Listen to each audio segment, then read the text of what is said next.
Salut tout le monde, aujourd'hui je change les plaquettes et disques de frein sur ma type RFK8. C'est une manipulation qui demande plusieurs outils et des outils optionnels, je vous expliquerai pourquoi ils sont optionnels. Il y a des manipulations à faire en amont, c'est-à-dire vérifier votre niveau de liquide de frein. C'est bien aussi de déboucher votre réservoir de liquide de frein, passer une vitesse et débloquer votre frein de parking, votre frein électronique. Mais avant ça, il faut mettre le véhicule sur cric, sur chandelle. Voici les outils dont vous aurez besoin. Déjà, pour démonter la roue, il vous faut une douille de 22 mm. De préférence une clé dynamométrique. Une clé Allen de 7 mm. Un tournevis, un cruciforme pour dévisser la vis de fixation du disque de frein, une douille de 17 mm pour dévisser le support de plaque. La clé Allen permet de dévisser l'étrier de frein. Le repousse-piston, c'est un repousse-piston particulier qui permet à la fois de tourner et de pousser le piston en même temps. Voilà le repousse-piston avec les différentes rondelles qui sont ici, les différentes plaques qui sont ici, qui sont adaptées à la dimension de votre piston. Je vais vous montrer comment on l'utilise. En termes d'outils optionnels, eh bien, il y a la brosse qui permet d'enlever la poussière de frein. C'est toujours mieux d'installer des nouvelles plaquettes sur des supports propres. Et un marteau pour taper le disque de frein, pour l'enlever correctement s'il est un peu coincé. Donc ça permet un peu, grâce aux vibrations, de le décoincer.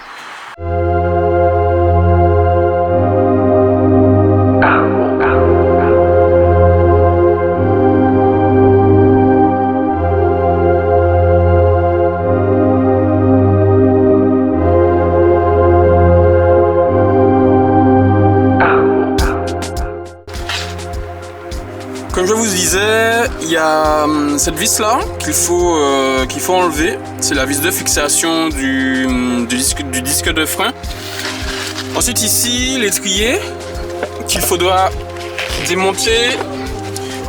Déjà en enlevant les protections contre la poussière qui sont ici. Ce sont deux capuchons en fait. Ici. Ici, c'est comme ça. Et puis, il y a un autre ici. Essayer de plaquer ça. Voilà, qui est ici. Et c'est en dessous, c'est derrière ces caches qu'il faudra dévisser avec la clé Allen de 7 mm. Vous avez également ici deux vis ici et une ici.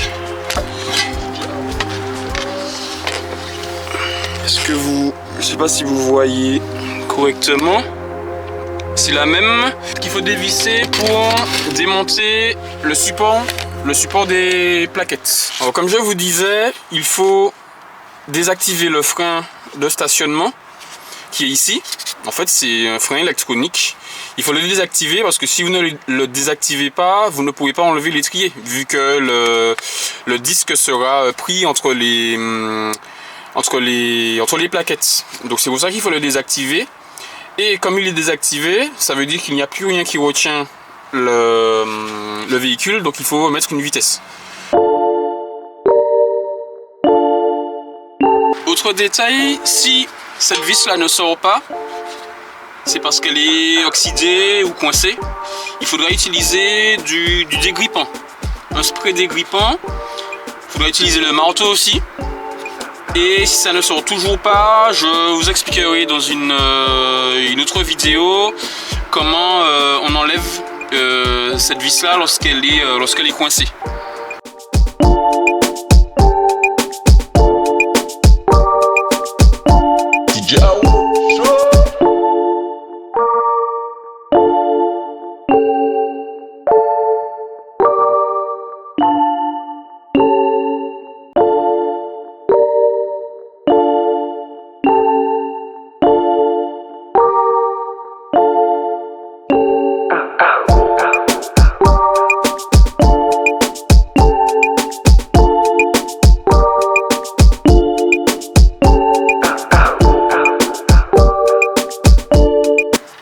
vis là qui commence déjà à sortir.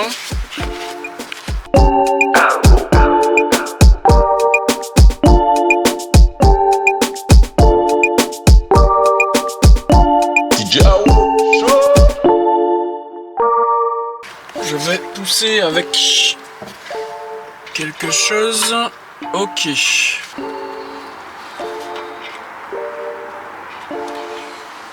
Voilà la première.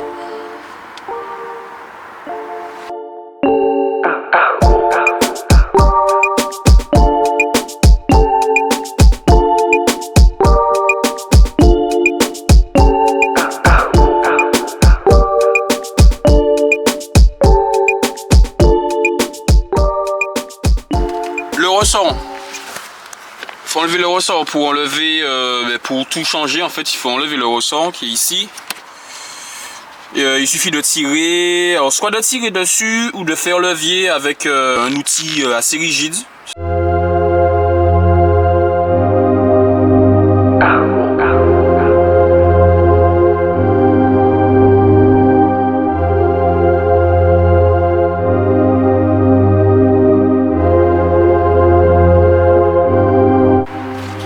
C'est un appareil électronique, il faut le poser.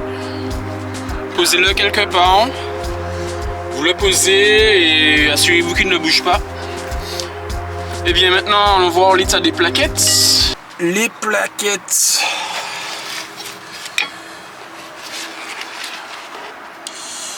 Ok, donc bon, très usé hein, la plaquette là. Et je prends l'autre. La languette qui est ici, c'est le témoin d'usure. C'est un témoin sonore en fait. Lorsque la plaquette est complètement rongée, eh bien le disque, au lieu de frotter sur la plaquette, frotte sur la languette qui est ici. Et donc métal sur métal, eh bien ça crée un son assez strident qui justement qui indique que la plaquette est usée. Maintenant, j'enlève les supports, le support de plaquette, je le nettoie avec la brosse. Je vous montre aussi la différence entre plaquettes neuves et plaquettes usées.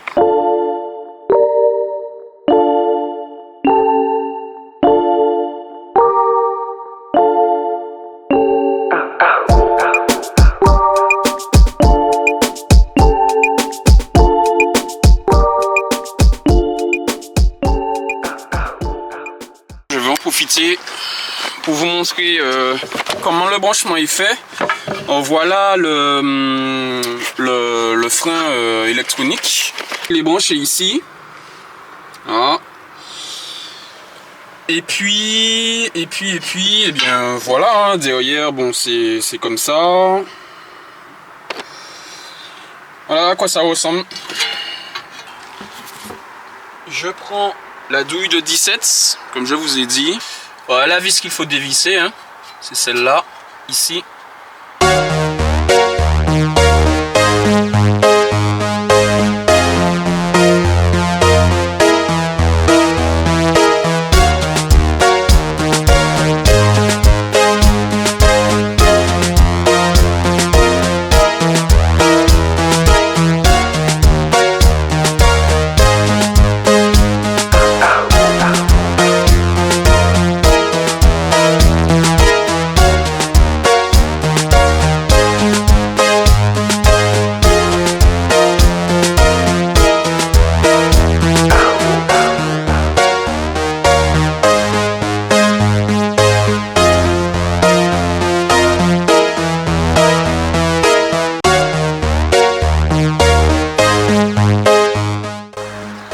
Ok, il y a de la poussière de frein dessus.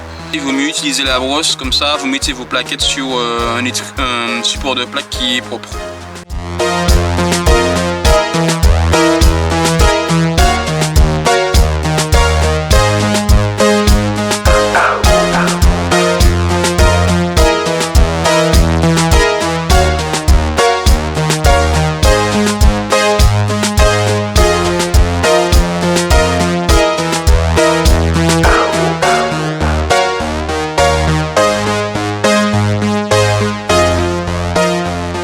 que c'est fait, j'enlève le disque. N'hésitez pas à taper dessus.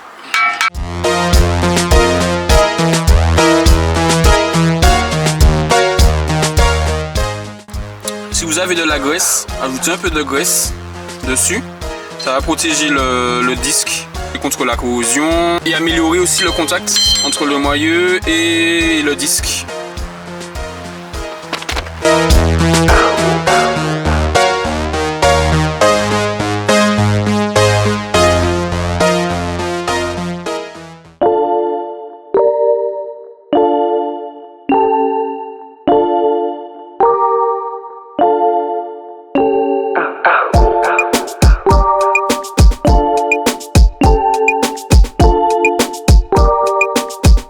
Voilà, et bien il ne reste plus qu'à monter le nouveau disque.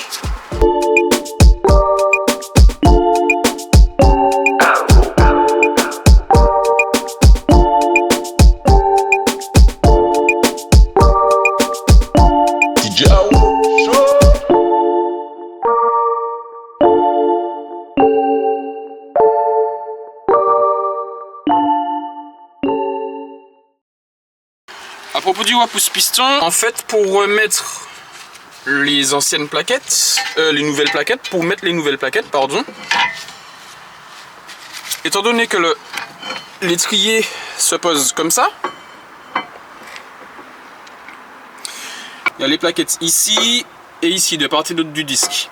Lorsque vous mettez les nouvelles plaquettes, il faut qu'il y ait suffisamment d'espace pour mettre les plaquettes. C'est pour ça qu'on utilise le repousse piston.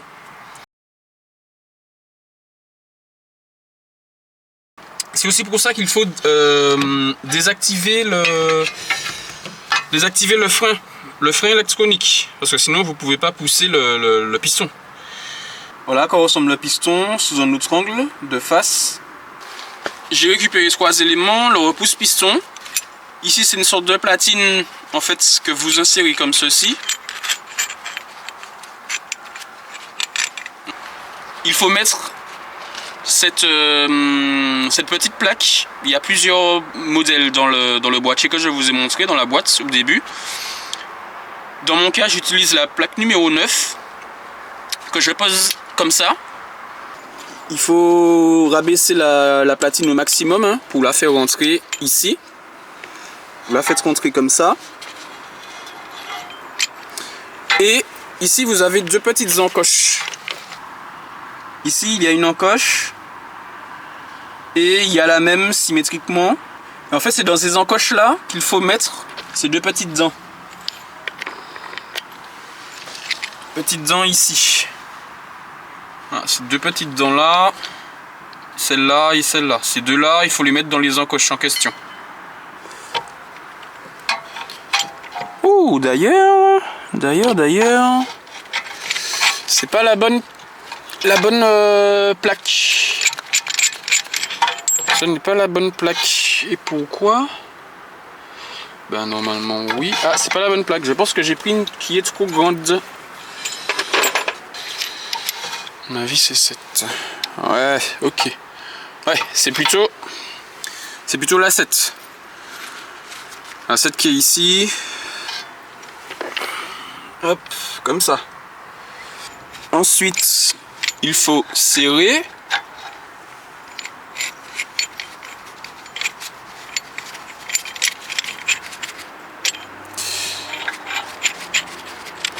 Une fois que c'est serré, vous vous servez de ça pour tourner. Hein. Parce que le but c'est d'enfoncer le piston. Et n'oubliez pas, à mesure que vous poussez le piston, hein, il faut ajuster l'espace.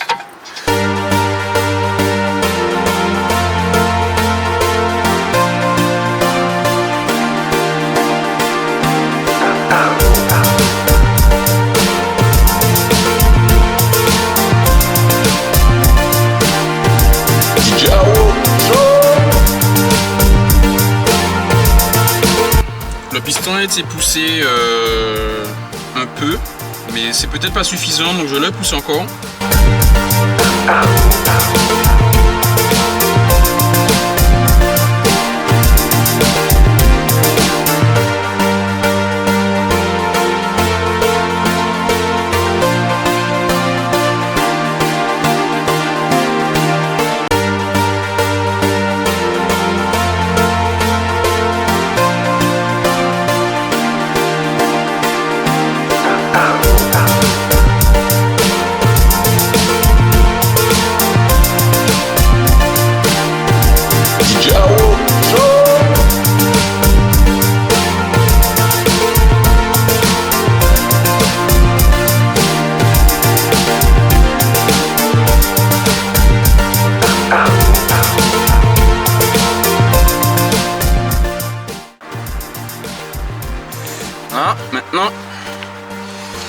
qu'à espérer que l'étrier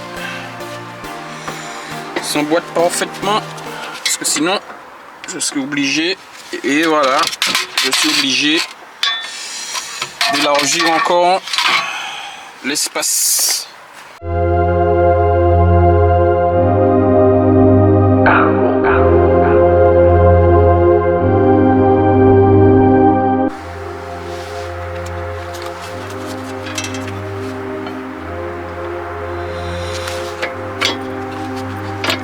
En fait, faites bien attention lorsque vos vis sont trop... lorsque les vis ne sortent pas, n'hésitez pas à taper avec le marteau. N'hésitez pas à utiliser du dégrippant. Et puis posez des questions dans les commentaires si vous avez des questions. N'hésitez pas à me dire ce que vous avez pensé de la vidéo. La manipulation est terminée. Je revisse le tout. Et puis à la prochaine pour d'autres opérations mécaniques. Salut!